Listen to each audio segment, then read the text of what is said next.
How's it going, everyone? My name is Michael SK, and welcome back to TSUKIHIME.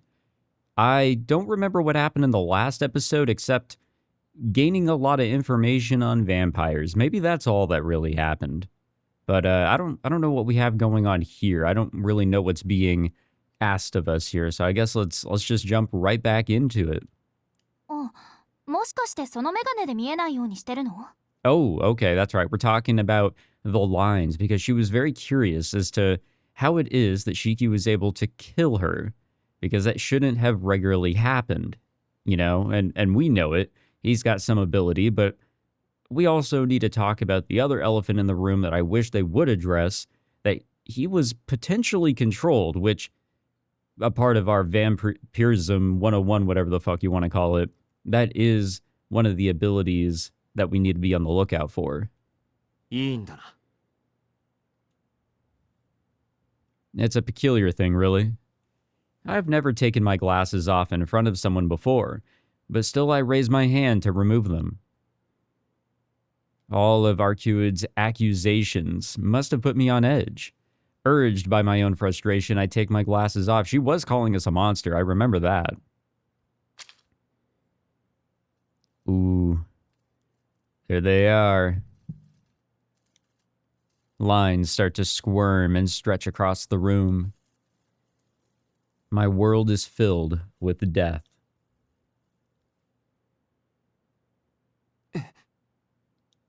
I'm witnessing a miracle. I can hardly believe it. The moon shines a pearl white. Oh, shit. The lines that had been so faint during the daytime appear to almost glow under the moonlight. But in the middle of it all, the lines on Arcuid's body are so faint that if I weren't concentrating, I probably wouldn't have even noticed them. Yeah, I can see one of them, like, or at least I did there for a second. They might be jumping around. Yeah, there's a line that's kind of going through her, like, from her chest, or her shoulder down to her chest, down to her side. It's kind of flashing in and out.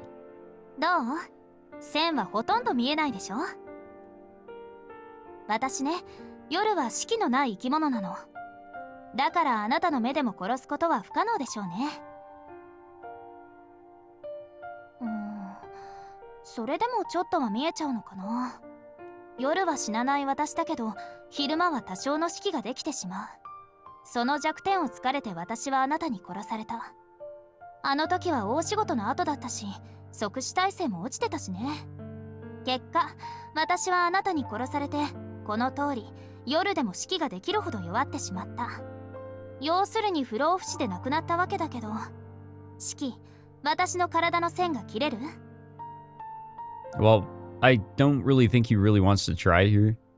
I wonder if I could. If there's a line, I can cut it. But looking at her now, I'm not sure if I could slice through her as easily as I did then, in a fraction of a second.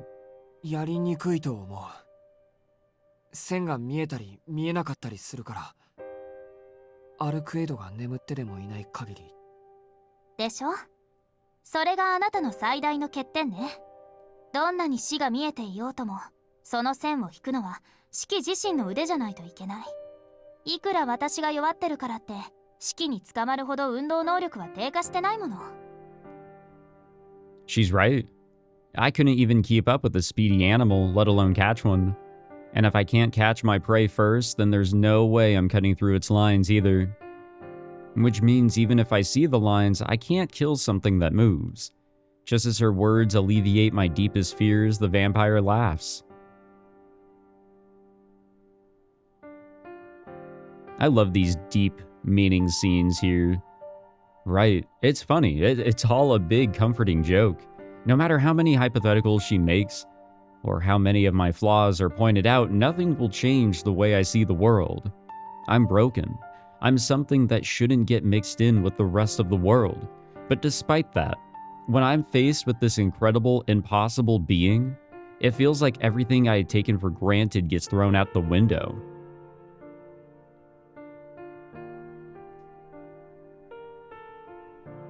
She's like a magnificent flower caressed by the moonlight. It's not like I wanted eternity. All I wanted was for something I could touch, for something that could give me the hope I needed to keep living.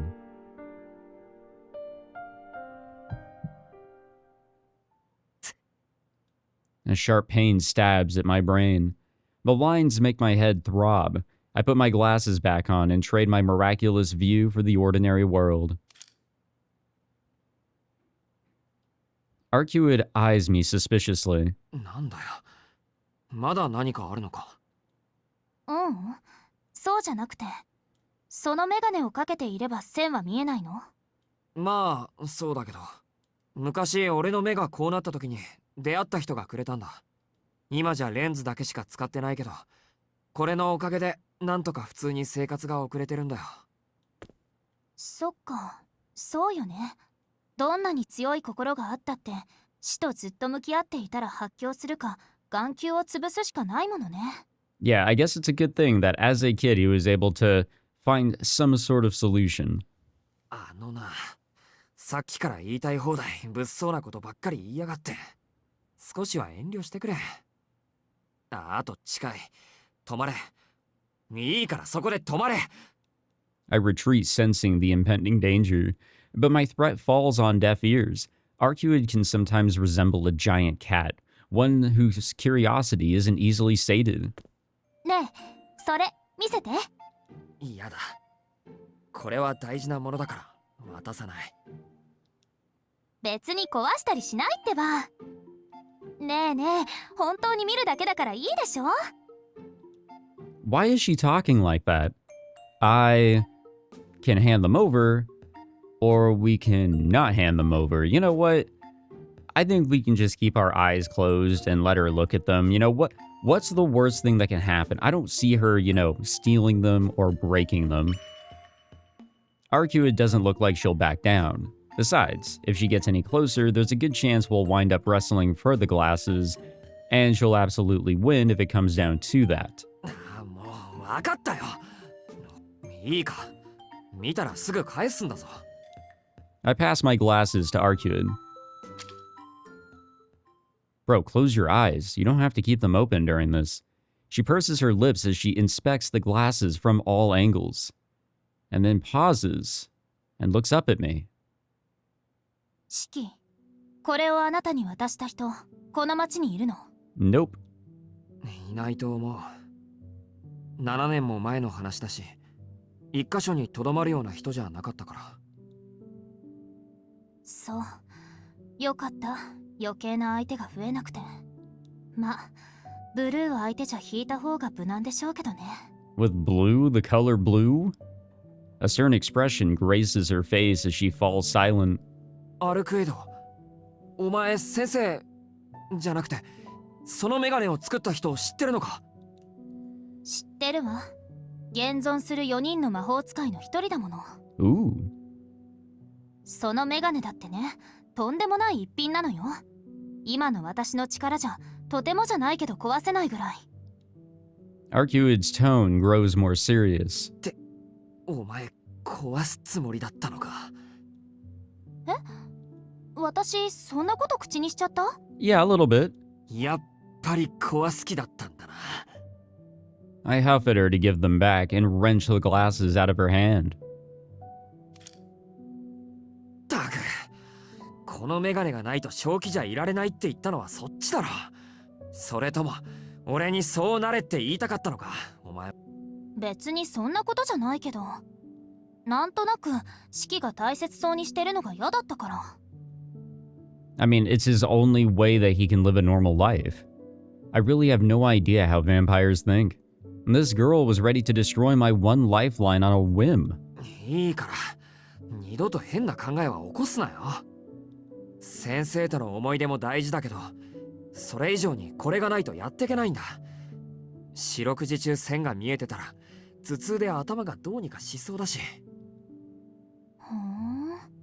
死が見えてると脳に負担がかかるのかしらね。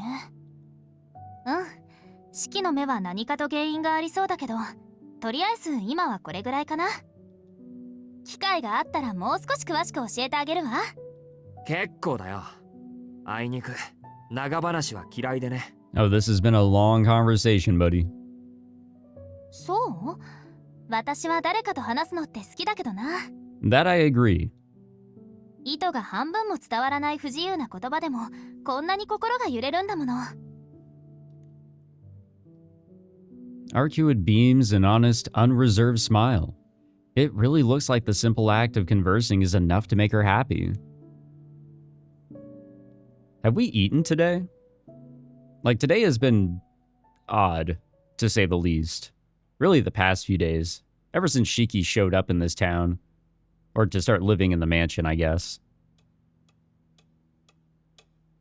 He's always been in this town, but now he lives in the town. The night drags on. Arcuid is seated on the bed. I'm on the sofa, aimlessly staring at the clock. It's just past 4 a.m. Only an hour or so to go until sunrise. あと1時間か。 Nothing out of the ordinary has happened so far, and Arcuid doesn't look the slightest bit nervous. The hotel is perfectly peaceful. I've been pretty nervous myself, but it's starting to look like I didn't need to be. It's nice. I have a feeling that the night will pass uneventfully just like this. But now that you said something, for the upteenth time this night, Arcuid calls out to me. なんだよ。もう話すこととかないからな、こっちは。そうなの？せっかくこうしてるのにもったいないね。あのな、さっきからどれだけおしゃべりに付き合ってると思ってるんだ。6時間だぞ、6時間。何が疲れたかって、見張りなんかよりそっちの方が疲れたよ、俺は。Yeah, Shiki would be a terrible commentary YouTuber like me. A Let's Player, I suppose. Arcuid shoots me a dissatisfied pout. It's been like this all night. For whatever reason, Arcuid just keeps talking to me. I told her that if she's so weak, she should just get some sleep instead, but... 話している方が楽しいから。 How did we end up like this? I really have no idea what's going through her mind. On top of that, I'm starting to get hungry. Okay, so I brought up a good point. Now that I think about it, it's been nearly an entire day since I ate something. The last meal I had was yesterday's breakfast. お腹が減っているなら何か食べたら？せっかくホテルに泊まってるんだからルームサービスを使えばいいのに。いえ、緊張感がそがれる。そういうお前の方こそ何か食べた方がいいんじゃないか。弱ってるくせに眠りもしないんだから、せめて食事ぐらいしろよ。式がいいなら私もやめとく。普通の食事もそれなりに意味はあるけど、一人で食べてもつまらないもの。普通の食事って食事に普通も特別も。Yeah, come on now. I think the problem here, and I don't know if it's necessarily a problem, but she looks and acts very human. Sure, a little, iffy here and there, but she does seem very human at times until we try to remember, oh yeah, vampire. Right. She doesn't look like one, but she's still a vampire. Her meals would normally consist of human blood. She said it herself. Vampires need human blood to survive, which means that she's drunk the blood of others before. I wonder how many humans she's killed in her life. That or she's doing the Tokyo Ghoul thing and trying to go about it a little bit more on the moral and ethical side of things. I steal a glance at Arcuid. I just can't wrap my head around it. No matter how many times she explains the intricacies of vampires to me, I just can't imagine her drinking blood. 何？私の顔になんかついてる？ I quickly look away. It's her turn to stare at me now. The corners of her lips pulls up into a mischievous grin. 気になる？ About? 何が？ Oh, she knows. She knows. 私がどのくらいの数、人間から血を吸ったのか。 She saw right through me. Her happy, smug smile is enough to unsettle me. I don't like it, but I can't deny that I'm morbidly curious as to how many people she's killed. そりゃ気になるよ。俺はお前と協力してるんだ。それぐらい知っとかないと、いつお前が心変わりして襲いかかってくるか予測がつかないだろ。 It's a legitimate concern to have. Arcuid nods along, seemingly satisfied with my reasoning. それじゃあ問題。私は今まで何人の血を吸ってきたでしょう。 Arcuid hops off the bed with a bounce and heads back over to the window.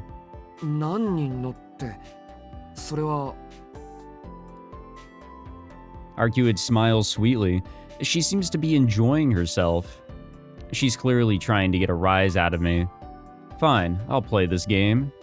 This strange woman has to have killed... I don't know about killed, but...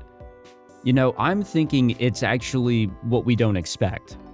I'm thinking it's a lesser amount. And not necessarily have killed. I think it's more in the direction of have just drank blood.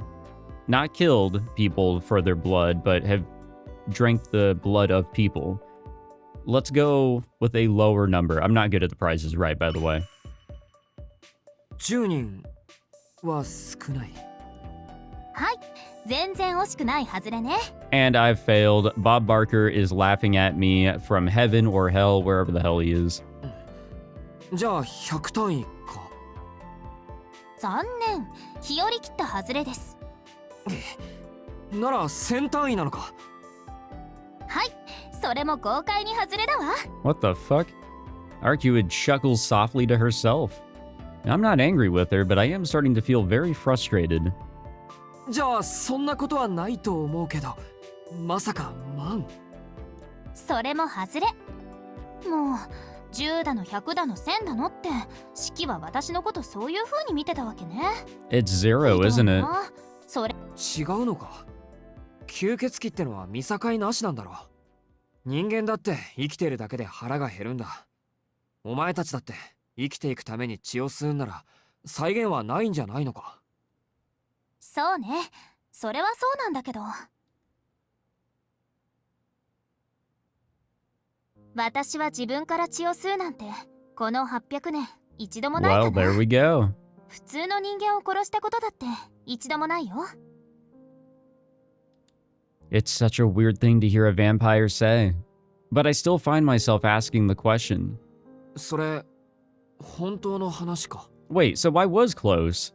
I said around 10. You know, 0 is pretty close to 10 compared to the other choices. 本当よ。だって私血を吸うのが怖いんだもの。血を吸うのが怖いって吸血鬼なのに。きっと臆病なのよ、私は。だからいつまで経っても吸血鬼としても半人前ってこと。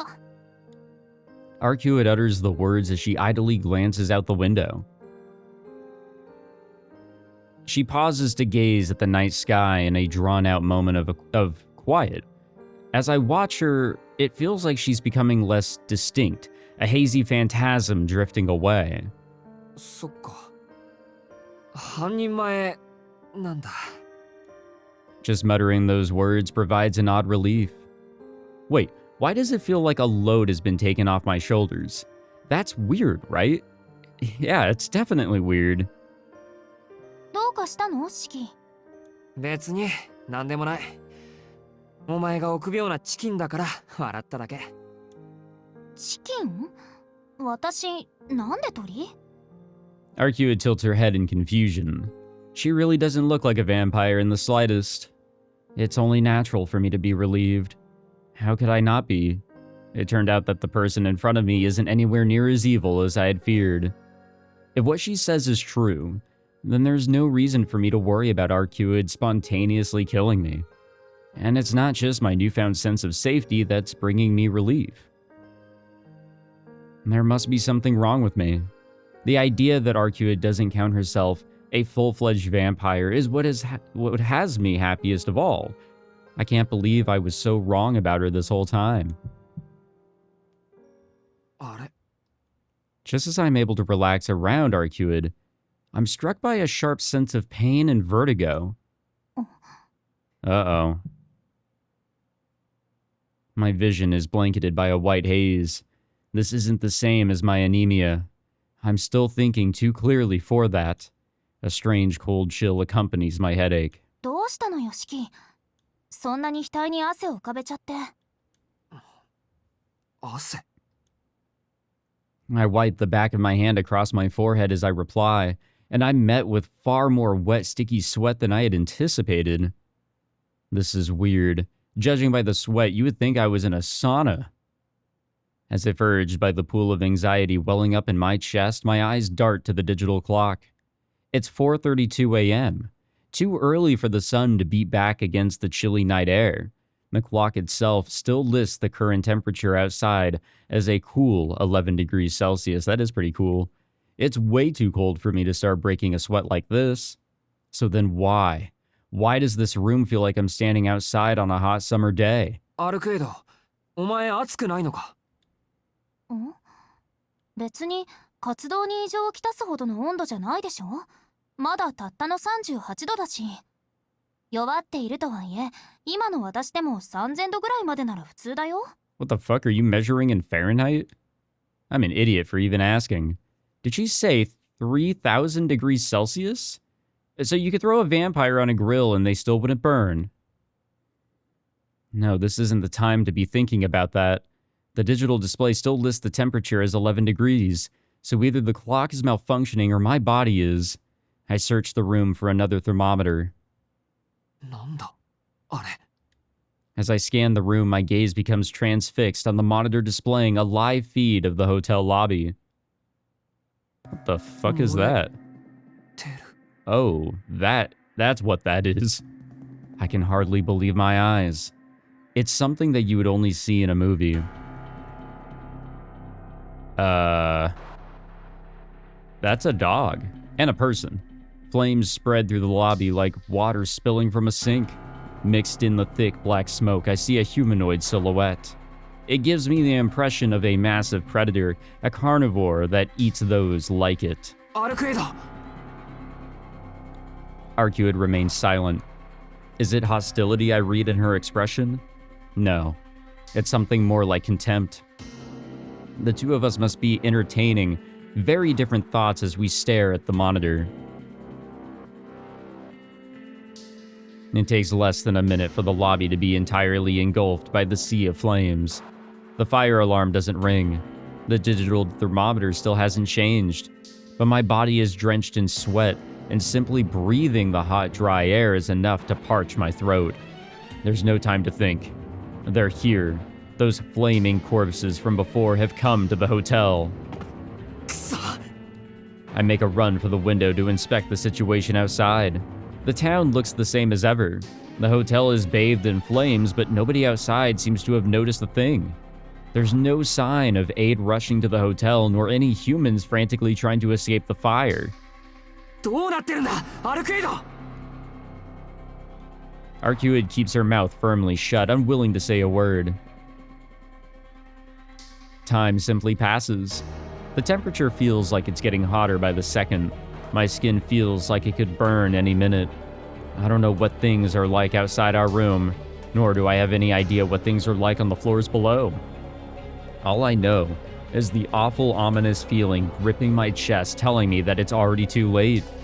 Arcuid is still silent. Is it because she's worried or frustrated? Her arms are crossed like she's hugging herself, or maybe she's trying to hold herself back? She said that she wouldn't leave this room. She said that she didn't have the power right now. In which case, what did I come here for? So we can go outside and investigate, or we can stay in the room to observe the situation. We need to stick with Arcuid. If we try to go out on our own, we might be in deep shit. Shit, I don't know. We're I think now with the options where we got to be a little careful with what we choose, because we can walk into a potential mistake that we can't really crawl out of. If we go outside and investigate, we might end up separated from Arcuid, and we're supposed to be her meat shield, not be on the offense. We're on the defense here. I'm going to say that we stay here. It's better to observe the situation from in here. It would be reckless for me to go out there alone while Arcuid is still recovering. That's what I'm saying. Like, it's not ideal, don't get me wrong. Time continues to pass. My fingers tighten around the knife as my eyes fixate on the video feed of the lobby bathed in flame. Arcuid's eyes are closed. Looking at her now reminds me of how beautiful, no, how powerful she looked in the moonlight. It's been more than half a day since the fight in the alley. Surely she's regained a bit of her power by now.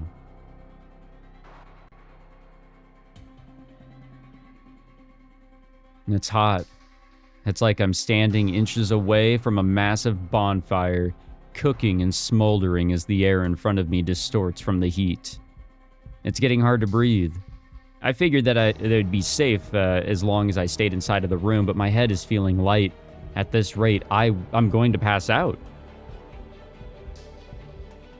Should I go out there, knowing it's dangerous? I still have time, but just as I start to reevaluate my decision, the lights go out. The mysteriously high temperature suddenly drops again.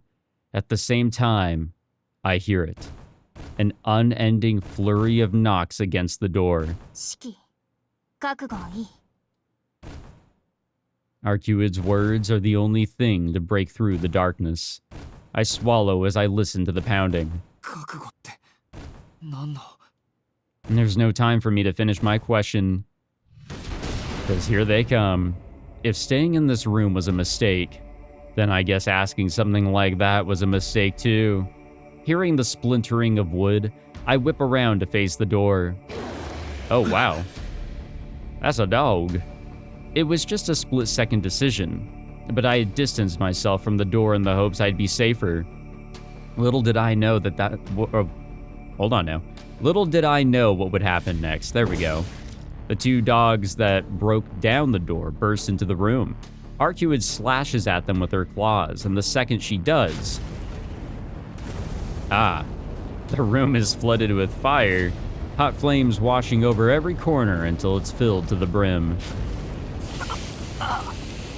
Unless we're dealing with incredible temperatures, a human won't die instantly when exposed to fire, but these flames hit like a blunt weapon powerful enough to turn the body to ashes in a single blow. It reminds me of a flamethrower. A flamethrower might look like it's launching flames at you, but in reality, it merely douses the target with fuel, igniting it a microsecond later. This fire is pretty similar. The blaze strikes across the room like a whip, reducing everything it touches to cinders in an instant. What chance does the human body have against something that can melt its way through a wall or table? If there's one small mercy at the center of this inferno, it's that the fire lashed straight through my waist and immediately incinerated everything above it, sparing me the slow agony of burning alive. So hello, death? Hello, sweet death? Hello, sweet death. Staying here was not the correct option. God damn it. All right. So, I heard about these little scenarios here. This is kind of like what I'm used to in Fate. This segment has been created solely for the purpose of assisting troubled players and bears no relation to any actual persons or TSUKIHIME characters. Please be advised that it may diverge substantially in tone from the main story. Oh, this is number 2. So we've already avoided the first bad ending that this game throws at us. Perfect. That makes me feel a lot better, actually. I don't remember which one got me in Fate. Maybe it was like the third one. So this is okay. As long as I don't get hit by the first one, I'm fine with that. Teach me, Miss Shield. Let's see what these little scenarios are all about. Okay. Welcome to my territory. ようこそ無残なバッドボーイ。Huh. まあどっちも同じやろ。なんて甘い考えで選択肢を選んでみればこのありさま。No, I knew my choice mattered, but what the fuck is this? 消極的なメガネくんに勝つ。お入れる救済コーナー。教えてシエル先生、始まるよ。2回目の方はこんにちは。初めての方はよろしくお願いします。Yep, I am very much new to this. 大抵のプレイヤーさんはこちらの回が初見になると思われるので自己紹介から。Q&A コーナー教官役のシエルです。こちらはアシスタントの猫歩く。 Okay, so I've seen that thing on the left before. Like, it's a regularly used meme? Something or other? 毎回端的にデッドエンドの原因を説明しますので、少しだけお付き合いくだされば幸いです。大抵は直前の選択肢がまずかったんで1個前に戻ればいいだけなんだけど、たまにずいぶん前の選択が原因でデッドエンドになることもあるから油断なんね。 Oh, fun. そういうケースの解説はまたおいおい。今回はよくある即死系デッドエンドです。異常な事態に直面した際、慎重に様子を見るというのは正しい考えですが、今回はアウトでしたね。何しろ逃げ場がありませんから。翼でもない限りホテルの屋上に陣取るのはおすすめできません。猫であれば逃げられたのだが、にゃんと身軽に空を飛べるからにゃ、猫は。それは身が軽いという意味ですか？屋根から屋根に？でもホテルの最上階からは猫でもさすがに。Ah.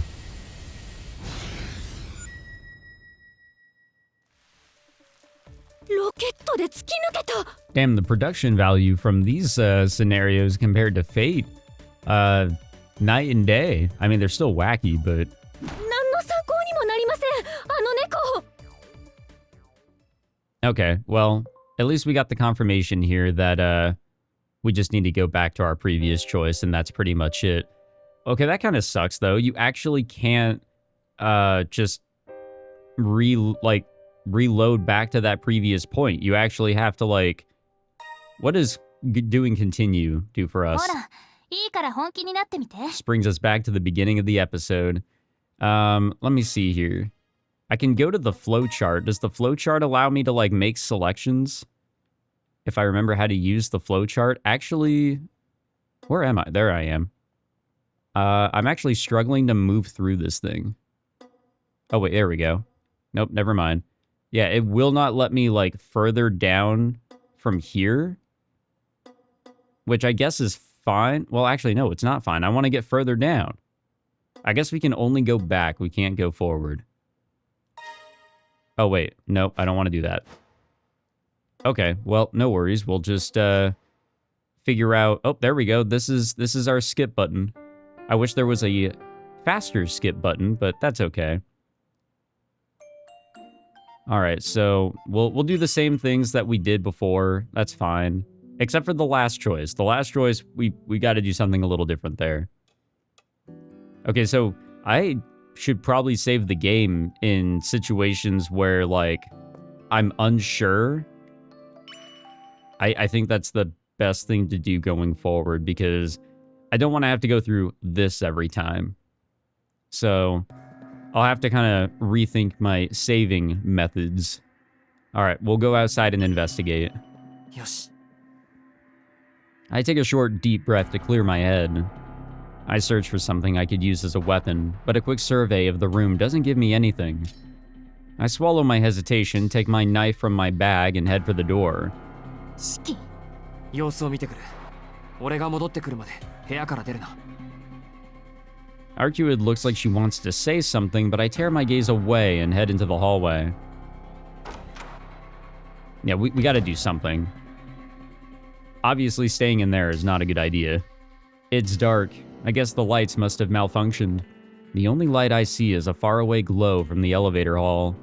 My throat burns more now. The very air is thick and scraping against me like sandpaper. The silence in the hallway is unsettling.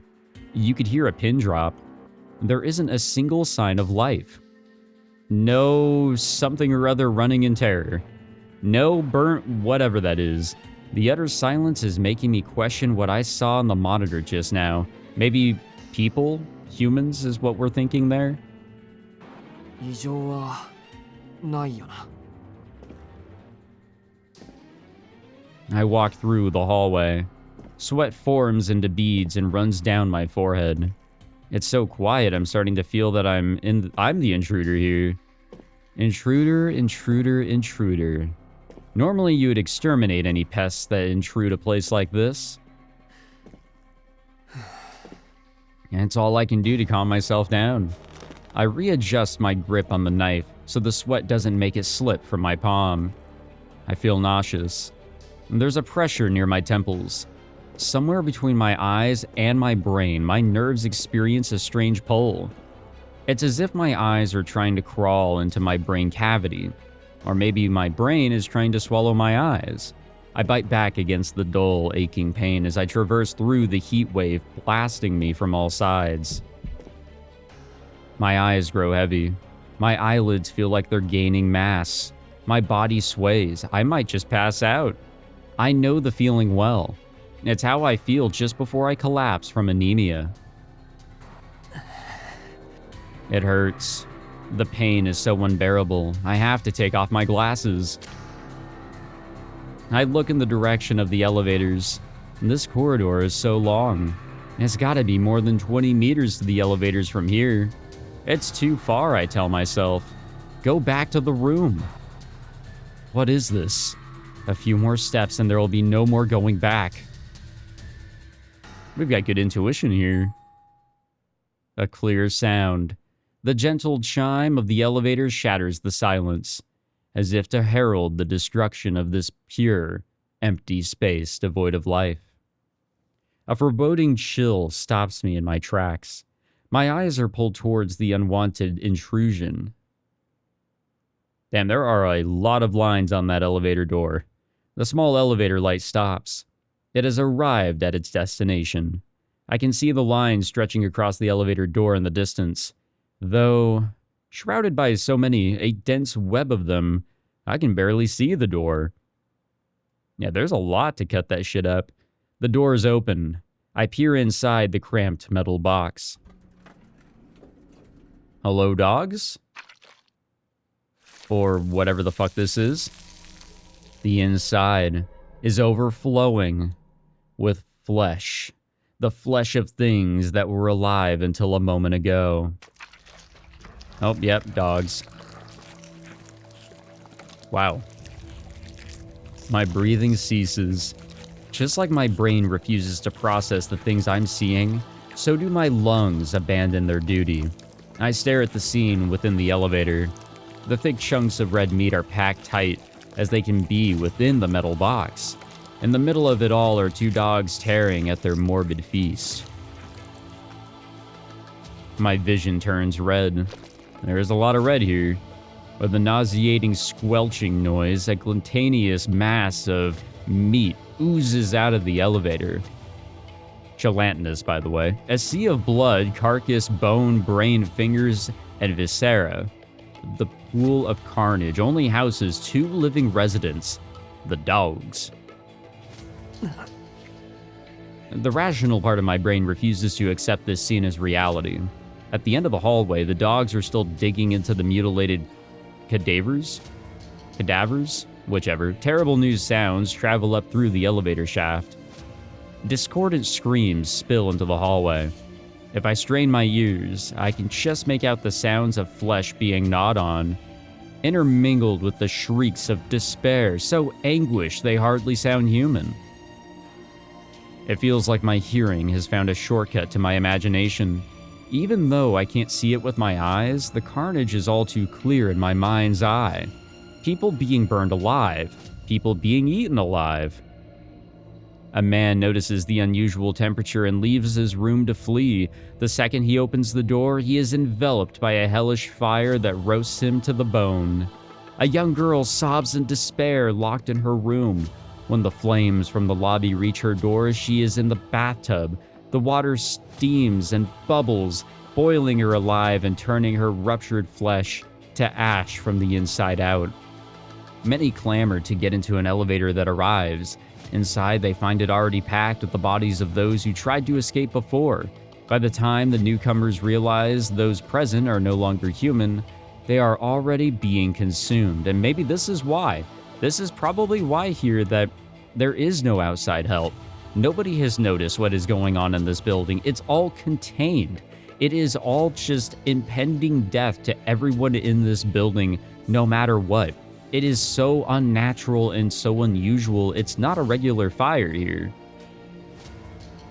There are two types of screams, those born from the fear of being eaten and those born from the fear of being burned alive. There are no exceptions. The small elevator is a microcosm of what the hotel has become. This vision of hell is so close, I can feel the agony flush against my skin. I want to throw up, but I can't. If I did, I'd become a part of this horrible ocean of red. I force my body to remember how to breathe. I grind my teeth together to regain a sense of control. The dogs notice me. As soon as they do, all sound from the floors below stops. That can only mean one thing. No one else is alive. The dogs break into a sprint toward me. I'm the only prey left within their hunting grounds. The black hounds approach me. Their bodies are marked with countless lines. But they're no use to me now. My mind is too paralyzed to do anything. I can't even decide whether to fight or flee. One of the dogs leaps. No human could even come close to matching it in speed. It covers the 20 meters of the hallway in less than 2 seconds. Its maw opens wide. Sharp, saw-like teeth reach from my throat.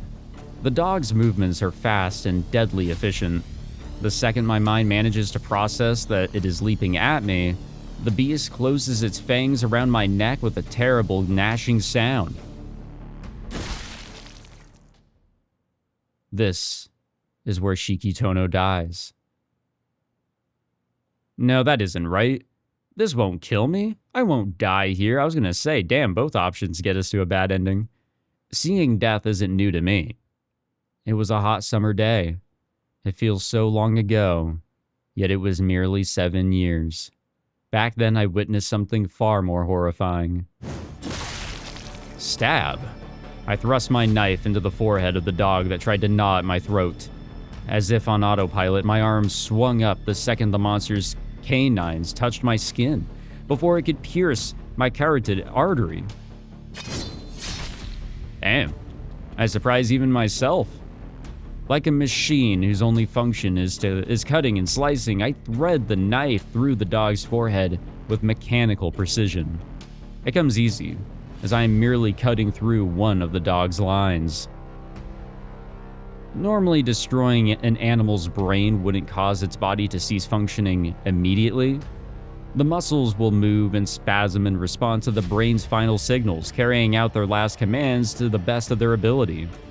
Even if I tore my blade straight through the dog's head, its fangs would still tear through my neck. But this is different. I didn't just kill the dog. I brought it death. Death means total cessation. No matter how monstrous the dog was, it lost every ounce of power the second I killed it. It falls limply to the ground. But there is a second one. The second dog is already lunging toward me in its place. I stab the knife into its wide-open jaw. My blade buries into its wet flesh. The skin of the dog may be oddly tough, but its insides are soft and yielding, its flesh and bone having long rotted. But I messed up this time. The dog's lines aren't on its head. They're all congregated around its chest. I might have managed to stab it, but the damage done is little more than a flesh wound. The knife has pierced the dog's maw, reaching the back of its head, which naturally means that the hand holding the knife is now fully enveloped by the creature's mouth. The dog is still very much alive. It clamps its jaw shut around my outstretched arm. I feel the strain as it pulls against the soft cartilage between my hand and wrist. Any moment now, it'll tear straight through the flesh. The pain is enough to snap me back to reality. This fucking hurts. What the hell am I doing getting my arm torn to shreds just to stick a knife into a dog's mouth? I struggle and squirm, trying to wrench my arm out of its vice-like grip. As something gnashes at my arm, and intense pain shoots up through my nerves like a firework. Its teeth feel like they're stuck deep within my arm, but it's awfully lively for something with a knife in its skull. The dog presses its weight against me, toppling both of us and pinning me down against the carpet. What a lovely sight. My back is driven hard against the floor, but even now its grip on my arm hasn't loosened one bit. With my knife still plunged deep inside its head, the black dog tightens its jaw further. It's going to rip off my arm. This is insane. What kind of dog keeps biting down in a situation like this? Something warm and wet drips down into my elbow. Red blood is dribbling from the dog's frenzied, quivering lips. It might be the dog's blood trickling down from my arm from the knife, or it might be my blood flowing freely as the dog tries to render my arm into mincemeat. To my scrambled brain, it doesn't matter much. The dog refuses to release its prize. There's no way I can run away with the dog still clinging to my arm. Not that running away was ever an option to begin with, nor did I have any intention of doing so. I just want to survive, and in order to survive, there was only ever one condition. All I have to do is kill. Easier said than done, given the position we're in. But how do I do that? It won't be long till one of my arms gets chewed off. That arm is still gripping the knife. The full weight of the dog has me trapped against the carpet. Even if I managed to pull my arm free, chances are the dog would have his jaws around my neck the very next second. The desperate circumstances force a weak chuckle to escape my lips. It didn't even sound like him. I just need some time to assess the situation, some time to really think it through. That's how I've always done things. That's how I was taught. Look, see how there are plenty of lines running along the back of the dog's head? The path to survival is blindingly clear. This is a wild beast, a monster that devours humans. But when it's this close to me, I'm painfully aware of its wildly beating heart, burning with its own desire to live. It clamps down on my arm even harder than before. I'm such an idiot. I'm so stupid. I wish it was me tearing my own throat out. It's kill or be killed, a natural universal law. So why? Why does the supposed cruelty of the action give me so much pause? A thick drop of blood splashes against my face. The red fluid drips down my forehead and into my eyes. Oh, that's gotta suck. Well, there's a lot of things that suck here. My vision is painted a deep dark crimson. It burns itself into my retinas until red is all I can see. The warm, viscous liquid strikes me as oddly familiar. My consciousness slowly slips away from me. Are we going back in time? Even so, I can't kill something that's alive. Hypocrite. You've already killed something much bigger than some mutt. Well, yeah. Oh, that's right. But that time was different. With Arcuid, Shiki Tohno wasn't thinking clearly at all. Even when I killed that big dog, it was as if my body moved on its own without any input. But this time, it requires me to make a conscious decision. Didn't Master tell you, Shiki, to use this power for yourself and not for anyone else? That's why. As long as I stay who I am, as long as I remain a decent human being, I will never take any life for granted. Hypocrite. You've done it all before, long ago. Yeah, this scene I still highly question. A bad dream from my childhood. Look, what's holding you back now? It was a hot summer day. It's kill or be killed. Before me is the figure of a young boy drenched in blood. You've already... My hands are stained with warm red blood. Killed before, haven't you? Time to go beast mode. I stab.